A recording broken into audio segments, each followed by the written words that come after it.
Welcome to the Collaborative. I'm your host, Sydnee Walker, along with Ryan Ballis. Today we have a very special guest. We have Laura Okmin joining us. Laura covers the NFL on Fox and is the third longest tenured sideline reporter in NFL history. She's covered more than 10 Super Bowls, hosted Olympic coverage, and reported from multiple World Series, NBA, and NHL championships. She also offers media training throughout the country for professional athletes and coaches. Lastly, she's the founder of GALvanize Boot Camp, and enhances their on-camera skills through a sit-down interview. So thank you for being here today. I didn't hear anything you said. I was just so happy to see your face, Sydnee Walker. Thanks for having me. So we're going to get started with a few rounds of this or that, which we started lately. So first up, do you prefer beach or mountains? Depends on my mood. And can I just say during this time you're asking, either sounds really good. But I'll go with beach. I'm a Cancer, so water speaks to me. Okay. Netflix or Hulu? Right now, Netflix, because that pretty much describes our quarantine. I agree. Pancakes or waffles? Both. I would say, I love pancakes, but we have added waffles to our quarantine dinners, not our breakfasts, with the actual make the batch and cook up some good waffles. So I'm going to go waffles. Okay. And lastly, ice cream or frozen yogurt? Frozen yogurt, 100% frozen yogurt. All righty, good choices. So could you start off by telling us a little bit of when you realized you wanted to have a career in sports and how that all started for you? It's so funny, Ryan, because people will always say, like, when did you first know sports? And I always knew a storyteller. I always knew since probably junior high when I started writing and loving writing and knew, okay, I want to do something with writing, and that continued in high school. And then college, I majored in journalism, and I took a sports broadcasting class. And that was the first time I knew that was a possibility. Only woman in the class, raise your hand, ladies, if any of you can feel that. So I was the only woman and was told very much that women weren't going to make long-term careers out of it. So pushed more towards the news broadcasting.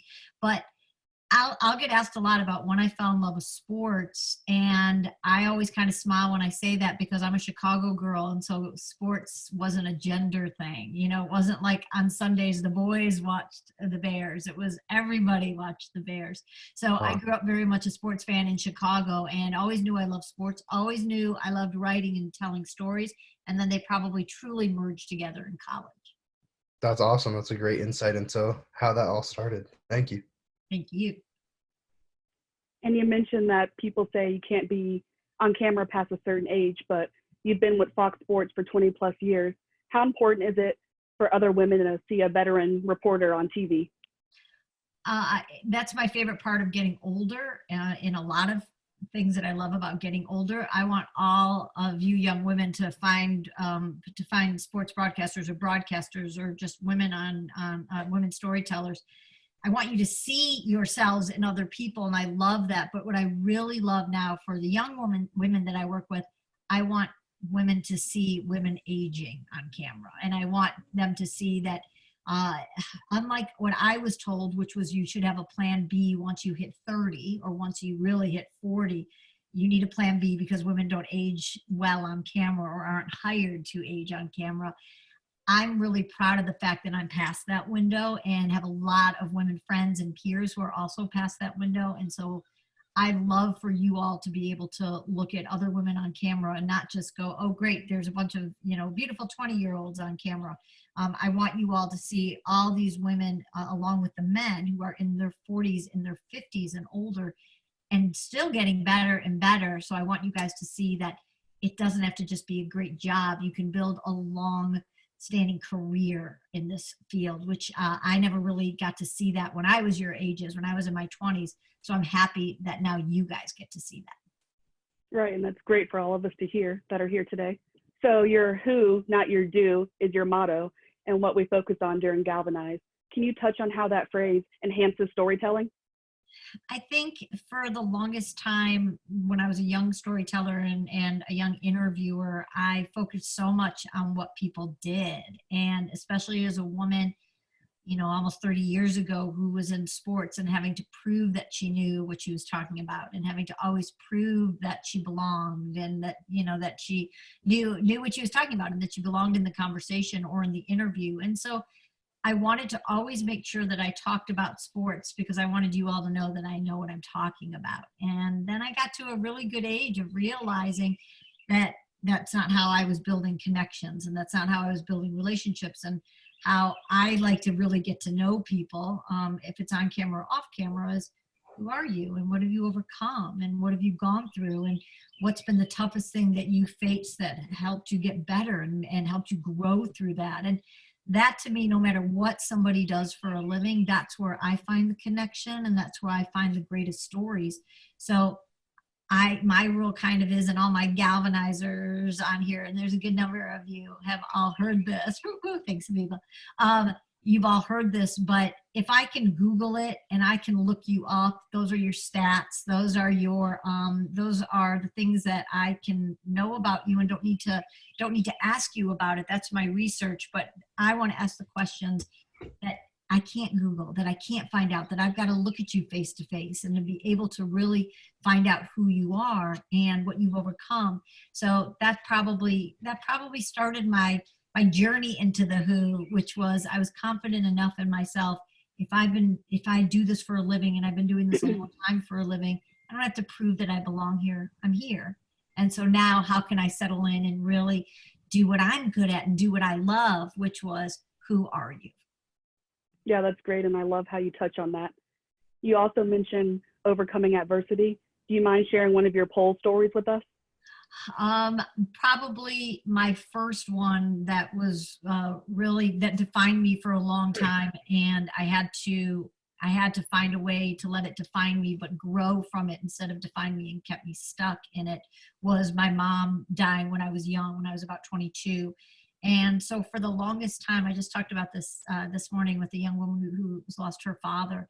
And we were both talking about, when we went through it initially, you don't want to make people feel bad, and you don't want to make people feel sorry for you. And so what I wound up doing was not talking about it. And I wound up being really uncomfortable with it. So if I was doing an interview with somebody who lost a mother, which makes me a pretty good interviewer on that topic. I've been through that. I know what questions I would have wanted to be asked and what I wouldn't have wanted to be asked. And I think instead of leaning into that, I wouldn't even have said my mom died, because I would have been uncomfortable with that. I wouldn't have wanted it to make it about me. So I took one of the most defining qualities about my life and stuffed it. And so I had to really learn how to talk about it, to share vulnerabilities with it. And something pretty wonderful happened. I started meeting all these people who had lost somebody, and finally had people I could ask questions to, and ask how they got through it, and how they grew from it, instead of 15 years of not talking about it and almost being uncomfortable with it. So that was my first pole I had to learn how to jump off of, which was make that vulnerability into something that I was really comfortable sharing. And that was tough. That was a tough pole. And probably I know you said one, but the other one that was so important to me was, I was very unhappy for a long time. And probably a big reason why was because I wasn't sharing who I was. And I was trying to put on a whole facade of, I'm great, I love my job, and I have this terrific job, which I did. But I also was very unhappy, and I was very lonely. And I had a really tough time going through the first 15 years in this business. And so I really had to jump off a pole of vulnerability to say that that I wasn't happy, and that I had a great job, but I didn't have a great life, and I didn't have a full life. And it was sort of the same thing. It started snowballing. Once I started admitting that, and once I started being honest with people, I wound up getting the most amazing advice and the most incredible stories of other people, because vulnerability just kind of, begets vulnerability. So I started giving and I started receiving, and that changed my life both ways, giving it and receiving it. Yeah, I think it's great that you're able to gain that community. And before your mom passed, I know she was one of your biggest supporters. What was some advice she offered to you early on before you began your career? My mom was constantly, it was fun. Can everybody see Booyah, who just made an appearance? I'm always hoping he doesn't show up and hoping he shows up at the same time. I think one of the biggest things on a lighter note that my mom did was got me into sports, because she would always tell me as a very young girl, make sure you know sports, because one, you'll never be left out of a conversation, and two, you'll never have a bad date. And she was right on both fronts. And I always think about that as I talk to, I remember saying the same thing to my niece when she was very young, going, there'll always be a time in your life growing up, if it's at school or if it's with a job, where all of a sudden a sports conversation happens and you'll see women and men who aren't sports fans kind of get uncomfortable and leave the conversation and feel like they're almost embarrassed. Like, I don't know, I'm not a fan of this team, or I don't know football. And so I always would say to her the same thing my mom did, which was always make sure you can be part of a conversation, because the same reason why my mom also wanted me to take up golf, where she said there will always be situations at work where you will find that the men will go play golf on a weekend or go play golf, 9 holes in the afternoon. Never let that be an excuse why you're not included in that group. So I think those were two of the most important ones with sports. And life-wise, my mom was constantly telling me how wonderful I was and how smart I was and what gifts I had. And I was very embarrassed by that at a young age, and would kind of be like, oh, like, enough, mom, like, whatever. And after losing my mom very young, I realized how important that was, because I didn't have anyone in my voice as I was building a career and as I was really diving in. And I started hearing so much negativity and started hearing so much about, you don't belong, you don't know what you're talking about. And I'm really thankful that I have that voice still in my head, which is my mom always telling me, you got this and you're wonderful. And I'm so sad that I brushed her off so much, and hope she knows how much I appreciate it. But it's one of the biggest things I try to teach young broadcasters now, men and women, is you're going to get so much negativity and you're going to read so much negativity on Twitter and all the things I'm thankful I didn't have when I was your age. And you've got to have a positive voice in your head, if it's your mom's, if it's your own, if it's your dad's, if it's a friend's, because otherwise those other loud voices become louder and more negative, and then those voices almost become your voice. So you've got to have that one voice in your head telling you, you got this and you do belong, and to keep going. So I'm really thankful my mom's voice, even though I haven't heard it in 25 years, I'm really thankful that that's the loudest voice still in my head. That's great, and I'm glad she was able to instill that wisdom into you. Thank you. You could not start this off better. You could not ask me any better questions than anything about my mom. So thank you. I know personally, I definitely relate to having a really strong maternal figure, and it seems like your mom was the definition of female empowerment. So kind of transitioning over into GALvanize, not only is it designed to help young women who aspire to be on air, but it helps NFL rookies with their media training. What was your idea when you were forming that in your head? First of all, I love that you said something about your mom, Ryan, because I get a lot of men that I mentor too, and they're always like, like, I know I can't do anything with GALvanize. And I'm like, no, like, you are our most important allies. Like, we need you fellas. I was doing a little bit of both things. I had GALvanize and was trying to really help and empower these women. And I used to say young women, but young to me, but GALvanize is really from 20s. I mean, we've had teenagers to 40s. And I think the oldest galvanizer who came to a boot camp was 50. And so it's all these women of all these ages and stages. And really the biggest thing we work on is confidence in ourselves and each other. And I was also being hired to do training for NFL teams and for MLB teams. And I was starting to work with athletes.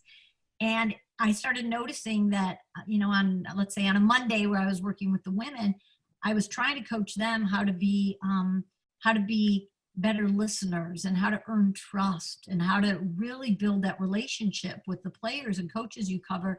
And then on Tuesday, when I was working with the men, I found that I was doing the same thing. We were talking about confidence in yourself and each other, and how to give trust and how to vet reporters and how to listen also.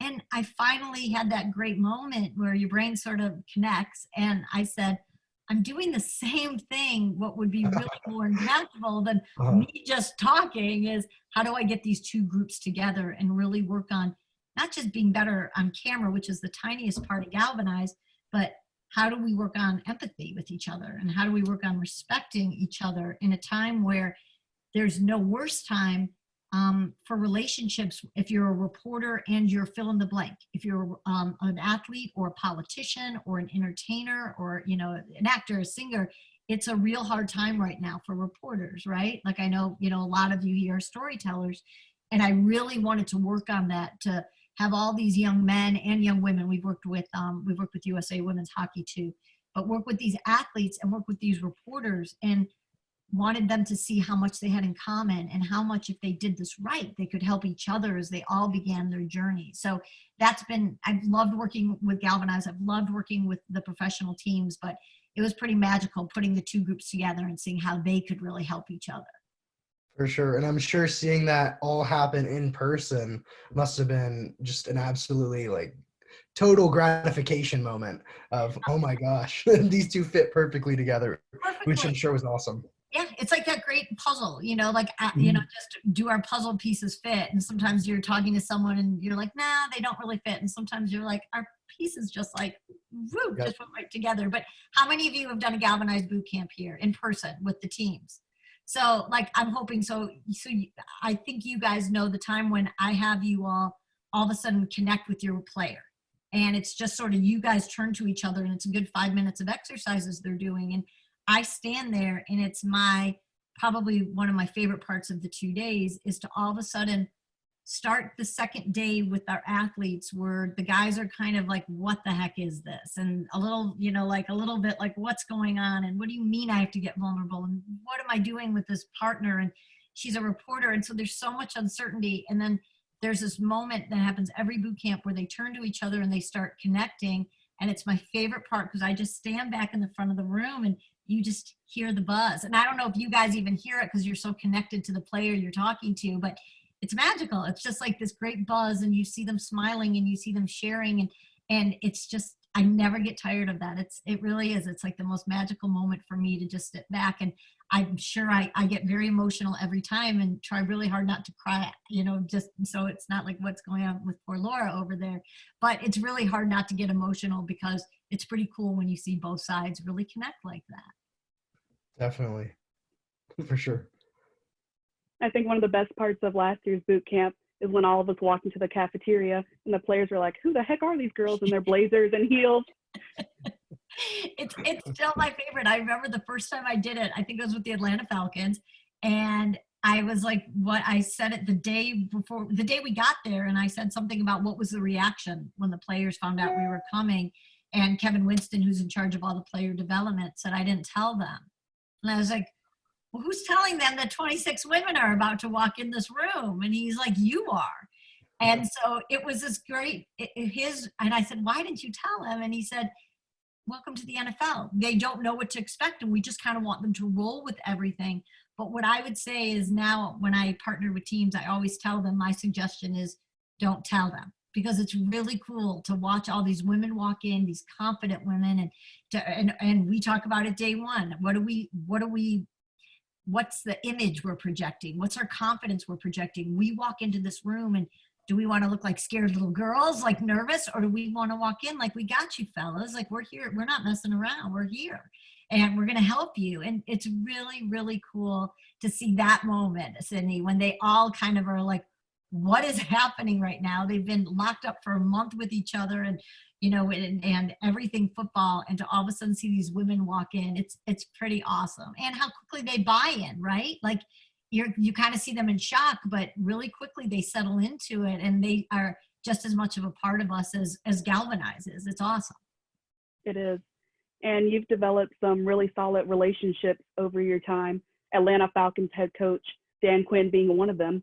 What are some takeaways that you hear from the coaches after their guys go through the boot camp? They love it. I mean, they really do. And I actually just talked to Kevin Winston from the Atlanta Falcons today. And I think we're supposed to do a boot camp this year, which would have been our 6th year, I think our 5th or 6th year with them. And so what's really the biggest testament to GALvanize and to all of you women who go through it is, before we leave that day, before we leave our partnership with whatever team it is, I always tell the women before we go, if they ask us back for next year before we leave, I know we rocked it. And it's never not happened. Before we leave, every time, the coach or the director of player development or the PR person, whoever's doing it, will say, hey, can you hold a spot for us next year? And so what Coach Quinn says, and every coach that we work with, why they keep having us back, is in the beginning, they think it's for us. And it is. We get a ton out of it. But they realize how much the players get out of it and how much the players, it's this terrific day. It's this terrific couple hours where these guys are in the most stressful moment of their lives. They're trying to make an NFL team. And we look at them as like, hey, they're NFL players, but they're scared to death. You know, that they're, for the draft picks, they're trying to prove their worth and trying to prove that the team made a right decision. For the undrafted free agents, they're trying to just make it. And so we walk in and we give them a couple hours of who are you? We're not talking about football. We're not talking about your logo. That's going to change. We want to know who you are at this moment. And it helps the players, going back to the who, not the do, to have a couple of hours before they're thrust into this world that they're about to be, to really find out who they are and not focus on what they do, because that's all anyone's been focusing on with them for probably since they showed some skill or flashed some skill when they were young. So I think the coaches love it because the players truly get so much out of it, with each other learning their stories, because we do interviews in front of everybody. So the teammates get to know each other on a different way. And I think they also love that these athletes look at women reporters completely differently. And for all these guys who've never had a woman in the locker room and they're about to have a lot of women in the locker room, it's really an honor to be their entree into that, where all of a sudden they see these incredible women who have flown from all over the country, who have worked their butt off to get ready for this, to prepare for this, to research their partner, their player. And it's pretty awesome seeing the guys respect them like they do their teammate that they're with. So that's pretty special. Right, and it's so nice to hear everyone's stories. Isn't it the best? Yeah, and it's so cool with the boot camps, because day one we get to know all of our stories, and it's this day that starts with 25 women not knowing each other, and by the end of day one falling in love with each other and knowing who they are, and then day two to add all these athletes in it and to find out their who and to be able to share those stories. It's pretty wonderful. So you've been in the broadcast industry a long time. Obviously, you've interviewed some really big name players and people part of these different sporting organizations and franchises. What is one thing that you've learned to keep in the back of your mind as you approach players and coaches for an interview? Always to make the human connection first. Always. I don't care if it's somebody who I have covered for 15 years playing in the NFL, or, you know, I've gotten to know them really well the last 5 years as they've come into the league. Even post game for the NFL on Fox, if it's kind of crazy, right? That let's say it's a last second win and all of a sudden I'm waiting for the quarterback to come up and there's a camera on the PR guy's yelling, Laura, where are you? Where are you? And all of a sudden the quarterback comes up and I know I got to get him off. I have 2 questions and I got to get him into the locker room because the team's waiting for him. So it's crazy. And there's someone in my ear yelling, go, go, go. But I'm going to make sure when they walk up to always have a personal connection, to always congratulate them on the game, to always say, you know, like great performance, or make something so that way they don't just view me as a camera, and also don't view me as someone who just is around for the game-winning interview and that's it. So I always make sure if it's a sit-down interview and they're being led into the room and I'm being told you have no time, they got to sit down and go. Doesn't matter. I will always take at least 5 seconds, at least 15 seconds to make sure that I make a connection, so I know that they know that I'm looking at them as a person sitting across from me and not just a source, a contact, or an interview. And going under the heading of The Last Dance right now, I learned that lesson when I was very young with Michael Jordan, when I was covering the Bulls during this whole Last Dance time. And I remember one time Michael was walking through the corridor and I needed him. And so you can imagine you get a second with Michael and he's walking through the hallway, which you guys are all seeing in The Last Dance, kind of when he walks with the security guard, he kind of walks through. And I got up there and I was like, Michael, da, da, da, da, and I just, you know, needed something. And he just went, whoa, Laura.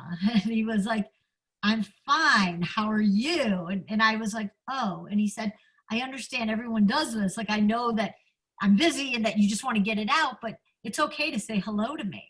And I had never thought about that because I was always just like, to Michael Jordan, I'm going to walk down a hallway. I've got 6 seconds. How do I tell him what I need quickly? But it was a wonderful, not reminder, it was a wonderful lesson of making sure that when you are following someone, when you are stalking someone, when you need something from them, to always take the time to make sure they know that you appreciate the time and you appreciate who they are, and the fact that I can walk up to Michael Jordan and have a conversation. So I can't think of a worse way to act than just not say hello, just da da da da da. So I think I needed to hear that, and I really needed that lesson as a young reporter. Definitely. And I feel like that's almost a thing that not enough people recognize today, is that human aspect of these athletes, which I think has become more of a topic of conversation as the years have gone on, and with things like Uninterrupted with LeBron James and stuff like that. But that definitely speaks to why you've been so successful, for sure. It's the little things in life. So that's definitely, I know for sure that's something I'll take with me. So that's I love awesome. it. And again, that's life, right? Like that's, if it's an athlete, if it's a coach, Definitely. if it's somebody that you're meeting wherever, it's such a it's such a wonderful way to just connect to people, period. And if you want to be in this business, I know it's because you love talking to people and you're interested in people, and to remind yourself of that all the time. And a lot of times we'll do this a lot in boot camps and coaching, of just how you stay connected and how you listen to people. And I always say that starts in your classroom. That starts, that starts when you're walking to class and you start walking with someone. How much are you connecting with them? How much are you getting to know them? How much are you taking the time to do that? Especially nowadays when we don't have a lot of connection more than this. So that's a wonderful thing to practice, and not needing to do that when you're in your third job, and or in your, for me, it was my third job with the Bulls, but doing that young and making sure that you remember that it's about that connection and how you make people feel. So obviously, so you said you worked with the Bulls and you were a reporter for them. Was that a really awesome experience working for the hometown team? Or was it the total opposite? What was that experience like for you? And are you still a Bulls fan today after all that? I am, I look back at that time and I just think, man, I was so young. Like that's really all I think about, is I was very young and was not ready for it. I was, my first job, I was a year in Montgomery, Alabama, and I knew I was ready for the next jump. And I went to Chattanooga, Tennessee for 1 year, and I knew I was ready for the next jump. And then I got to Chicago, and so hometown, and I thought I was ready for that jump. And now I look back and I was like, oh God, you were not ready for that jump. But it was an incredible time to really like cut my teeth on that. And all these things you're seeing, the shrug game and the flu game, like I was there for all those. But what I remember most about that time, besides making a lot of mistakes and learning from them, hopefully, is the people that I was with throughout that time. And so all my galvanizers know this, because I try to drop his name whenever I can because it's such a meaningful name. But Stuart Scott was my best friend for over 20 years, and Stuart and I met in 95, and we met during the Bulls' heyday. And so I look back at that time, and I remember watching the finals in Seattle, and Stuart and I were sitting next to each other on the floor where the press was, and we had the media guides or the stat sheet like kind of covering our faces, and we were being fans. We were going, oh my God, and like, can you believe this? And we were just like losing our minds. And we said, let's always make sure that we do this, that we always remember to take in our moments while we're watching other people's moments. And so now when I look back at that and I watch the flu game, the shrug game, anything, I can't tell you scores. I'm not good at that. The older I get, I'm not good at, what the final was or who had how many points, but I make my husband stop during the last dance every 2 minutes so I can tell him a story and tell him, this is what this person was like, and this is what Stuart and I were doing here. And that's what I remember most from that time, was how cool for a Chicago girl to be covering her teams and to be able to have that kind of access and those experiences that have lasted a lifetime. So it's pretty amazing. That's pretty awesome.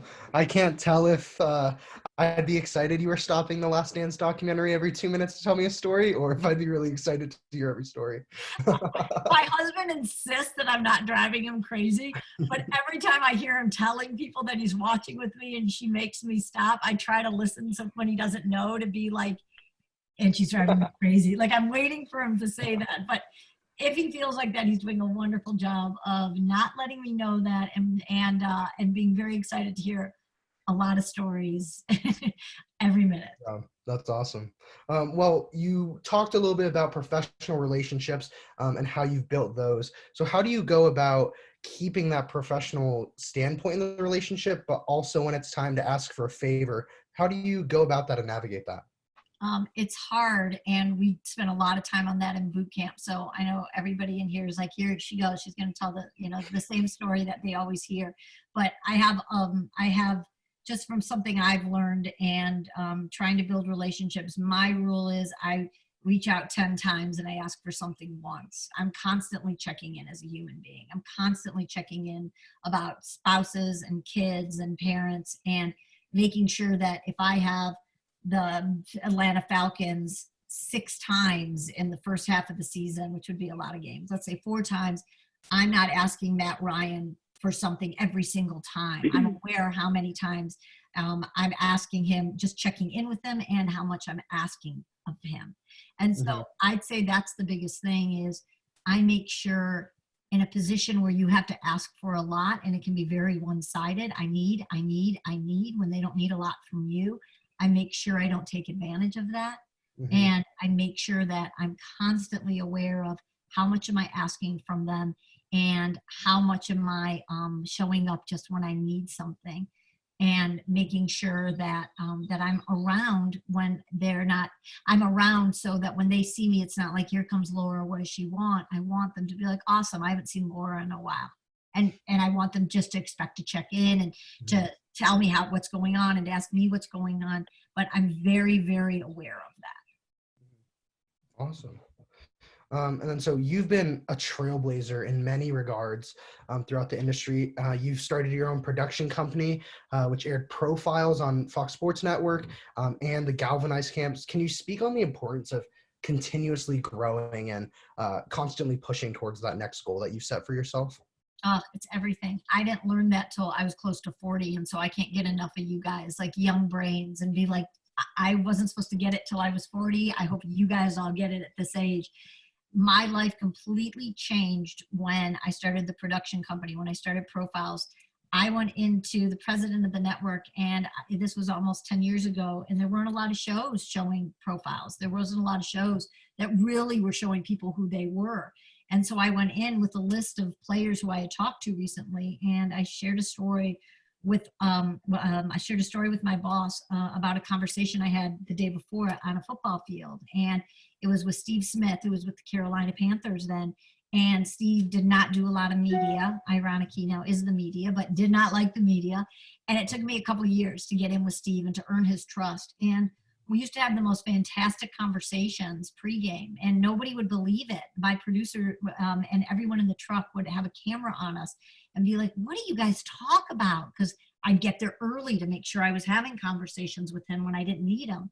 And we would talk about things. Steve was from Compton in California, and his wife was from Utah, from a Mormon family. And we would talk about interfaith marriage and interracial marriage, and we would talk about how do you instill hunger in your children that you had growing up, but give them everything in the world that you never had. And those would be our conversations. And one time right before the game, Steve said to me, how much of this are you going to use today?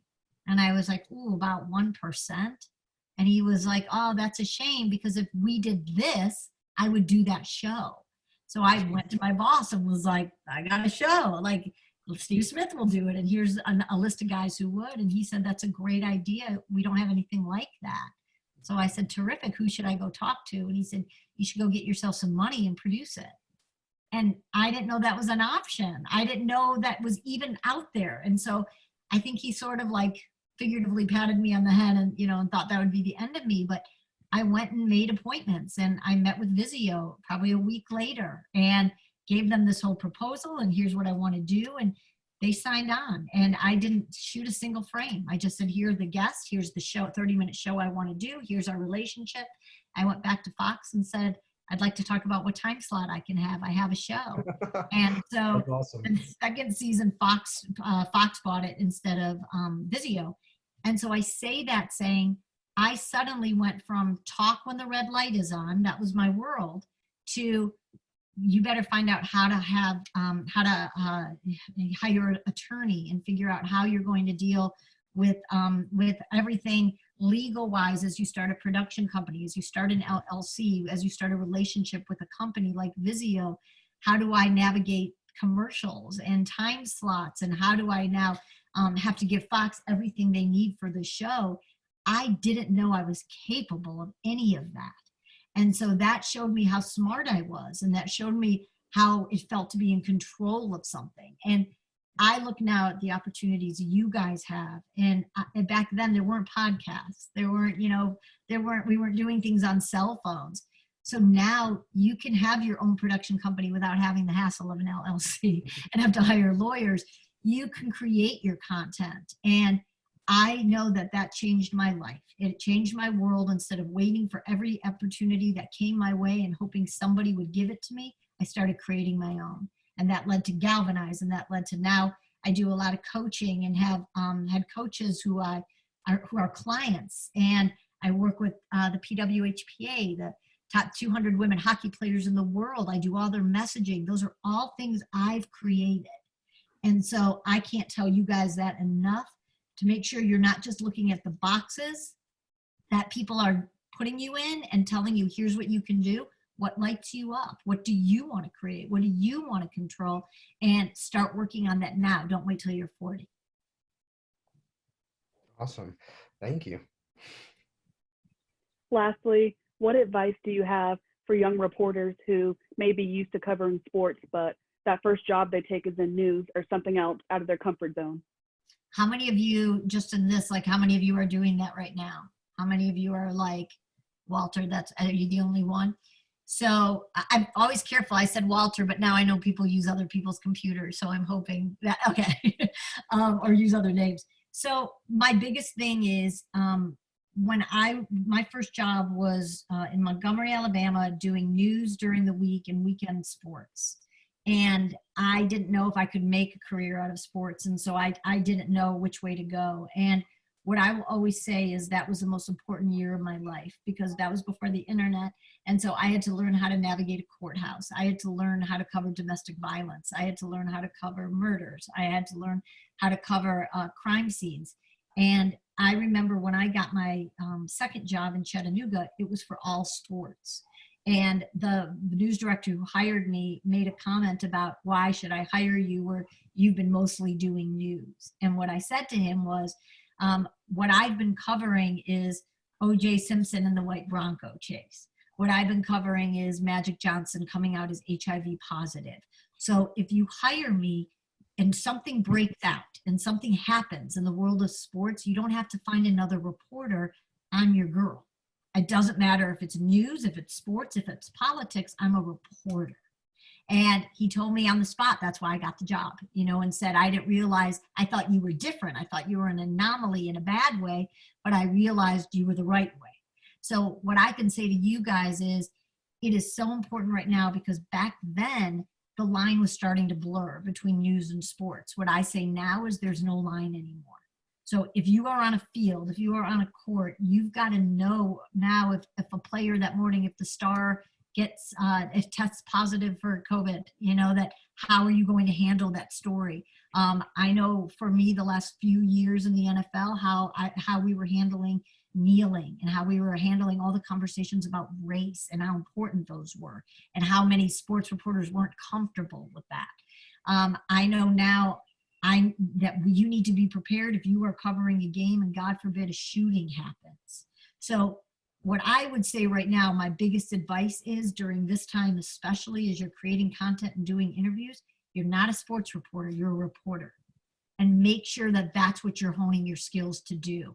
And the things you're putting on your reels right now, it doesn't matter if it's sports, it doesn't matter if it's news. You tell your news director or the person who's hiring you, the executive producer, I spent this time making sure that I knew that I was a reporter and I can cover anything that's happening, not just sports. And I can't tell you how much, if I was hiring right now, I'd want every one of my reporters to have had some kind of news background, so I didn't have to worry about them if they were at an event and a news story broke out. Yeah, that's great. That's a really good perspective.